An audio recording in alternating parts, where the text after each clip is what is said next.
जय मसीह, praise the Lord. मैं सबसे पहले तहे दिल से आप सभी का धन्यवाद करता हूँ। आप सभी ने हमारे चैनल को सपोर्ट किया और हमारे वीडियोस को देखा, बहुत सारा प्यार दिया, इसलिए बहुत बहुत शुक्रिया। एक इंसान वो इस पृथ्वी पर आता है, जब वो जन्म लेता है, लोग खुशियाँ मनाते हैं, मिठाइयाँ बांटते हैं और जब तक वो इस पृथ्वी पर जीवित रहता है तब तक उसका बर्थडे मनाया जाता है, अच्छा अच्छा खाना पकाया जाता है, लोगों को इनवाइट किया जाता है, नाच गाना होता है। बर्थडे को बहुत ही अच्छी तरीके से सेलिब्रेट किया जाता है। जब वो इंसान इस पृथ्वी को छोड़कर चला जाता है, जब इस पृथ्वी से वो मर जाता है, तब सब मिलकर उस इंसान को याद करके शोक मनाते हैं। कोई रोता है, कोई छाती पीटता है और उसकी हर एक जो बातें उसकी ज़िंदगी में उसने किया हो, वो सारी बातों का वहाँ पर जिक्र होता है। कहा जाता है ये इंसान, फलाना इंसान जो मर गया वो बहुत अच्छा था, उसकी आदतें, उसकी बिहेवियर्स, उसने कभी किसी का दिल नहीं दुखाया, उसने कभी किसी के साथ गलत नहीं किया, कभी किसी के बारे में गलत नहीं सोचा। आज वो अच्छा इंसान कैसे इस दुनिया से चला गया, कैसे वो मर गया, ऐसा बहुत सारे लोग बात करते हैं। इवन हम सब बात करते हैं कि ऐसा उस इंसान के साथ नाइंसाफ़ी क्यों हुआ, क्यों मर गया वो। लेकिन हम में से बहुतों को ये नहीं पता है कि ये जो दुनिया है ये हमारा परमानेंट घर नहीं है। यहाँ पे हम हमेशा रहने वाले नहीं हैं, क्योंकि जहाँ से हम आए हैं, जो हमारा परमानेंट घर है, वहाँ हर एक को एक ना एक दिन लौट कर जाना होता है। तो हम में से हर किसी ने किसी ना किसी को खोया है। कोई अपने पिता को खोया है, कोई माता को खोया है, कोई भाई, कोई बहन, कोई दोस्त, कोई यार, किसी ना किसी को कोई ना कोई खोया है। एक रिश्ते की वजह से कहीं ना कहीं हमारे दिलों में वो दर्द होता है, वो दुख होता है कि आज वो हमारे बीच में नहीं रहा, वो हमारे बीच में नहीं रही। याद करते हैं, शोक मनाते हैं। लेकिन अगर बाइबल वचन के हिसाब से अगर हम देखें तो हमें खुशियाँ मनाना चाहिए, हमें खुश होना चाहिए कि वो इंसान इस पापी दुनिया को छोड़कर गया। हाँ, हमें दुख और तकलीफ और आंसू तब बहाना चाहिए जब कोई इंसान मसीह यीशु को जाने बिना मर जाता है। तब हमें दुख होना चाहिए, तब हमें तकलीफ होना चाहिए, तब हमारी आंखों से आंसू आना चाहिए कि वो फलाने वाला इंसान कैसे यीशु मसीह को जाने बिना मर गया। जब कोई यीशु मसीह को जाने बिना मर जाते हैं, उनका नरक में जगह होता है, क्योंकि अनंत काल का जीवन सिर्फ और सिर्फ हमारा यीशु मसीह है। वचन कहता है जो कोई उस पर विश्वास करता है, जो कोई उस पर विश्वास करेगा, वो अगर मर भी जाए तो भी जिएगा। और जिस किसी ने यीशु मसीह को जाने बिना इस पृथ्वी को अलविदा कह दिया या इस धरती से मर गए, वो लोग अनंत काल का जीवन नहीं जी पाएंगे। सबसे पहला वचन है सुसमाचार यूहन्ना उसका 11वां अध्याय 25 और 26। यीशु ने उनसे कहा, पुनरुत्थान और जीवन मैं ही हूँ। जो कोई मुझ पर विश्वास करता है वो यदि मर भी जाए तब भी जिएगा, और जो कोई जीवित है और मुझ पर विश्वास करता है वो अनंत काल तक ना मरेगा। क्या तू इस बात पर विश्वास करती है? जिस तरह मैंने कहा, वचन कहता है जो कोई मुझ पर विश्वास करता है वो कभी नहीं मरेगा, अगर मर भी जाए तो भी जिएगा। और जो यीशु मसीह पर विश्वास करता है, अनंत काल का जीवन उसका है। जब हमारी ज़िंदगी में, हमारे साथ या हमारी फैमिली में, हमारी रिलेशन में, हमारे दोस्त यारी में अगर कोई मरता है यीशु मसीह को जाने बिना, तो हमें दुख होना चाहिए। लेकिन उसके मरने से पहले हमें उसको वो वचन बताना है, परमेश्वर के बारे में हमें उसे बताना है, यीशु मसीह के बारे में बताना है, ताकि वो जाने, पहचाने और यीशु मसीह को पाकर मरे। जब वो यीशु मसीह को पाकर मरेगा तो वो अनंत काल का जीवन उसका होगा। और अगर वो यीशु मसीह को ना पाके मरता है तो उसको अनंत काल का जीवन नहीं मिलेगा। संप उपदेशक 12 का 7वां वचन क्या कहता है? तब मिट्टी जो के त्यों मिट्टी में मिल जाएगी और आत्मा परमेश्वर के पास जिसने उसे दिया लौट जाएगी। भले हम शरीर से मर जाएंगे, लेकिन हमारा जो आत्मा है परमेश्वर की ओर से आया है, वो परमेश्वर के पास जाएगा। और अगर हमने उसे विश्वास किया है कि वो ही एकलौता एकमात्र परमेश्वर का पुत्र है, जिस पर विश्वास करने से हमें अनंत काल का जीवन मिलेगा, हमें उस स्वर्ग में रहने के लिए मिलेगा जो हमारा परमानेंट घर है। सुसमाचार यूहन्ना उसका 14 अध्याय 2 और 3 वचन। मेरे पिता के घर में बहुत से रहने के स्थान है, यदि ना होते तो मैं तुमसे कह देता, क्योंकि मैं तुम्हारे लिए जगह तैयार करने जाता हूँ, और यदि मैं जाकर जगह तैयार करूँ तो फिर आकर तुम्हें अपने यहाँ ले जाऊंगा कि जहाँ मैं रहूँ वहाँ तुम भी रहो। यहाँ पे यीशु मसीह बहुत खूबसूरत सी वचन कहते हैं कि वो कहते हैं कि मैं तुम्हारे लिए जगह तैयार करने जा रहा हूँ, हमारे लिए, क्योंकि पिता के पास बहुत सारे जगह है जो वह हमारे लिए तैयार करेगा। और जो यीशु मसीह के आने से पहले जो भी मर भी जाते हैं, जब यीशु मसीह आएगा तब भी उठेंगे और सब मिलकर साथ में उस घर में प्रवेश करेंगे। प्रकाशित वाक्य 7वां अध्याय 16 और 17।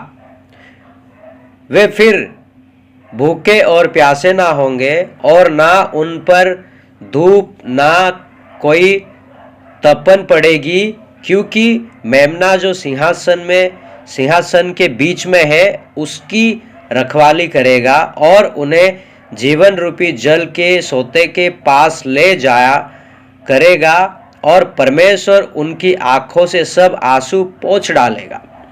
यहाँ पे वचन कहता है, जिस प्रकार हम पृथ्वी में रहते हमें कामकाज की ज़रूरत है, हम काम करते हैं, कोई बिजनेस करता है, कोई क्या करता है, कोई पढ़ाई करता है, किसी का तबीयत खराब होता है, किसी के घर पे प्रॉब्लम्स होती है, किसी का हर एक अपना अपना जो भी होता है, लेकिन ये सब और सब सिर्फ और सिर्फ पृथ्वी में होगा।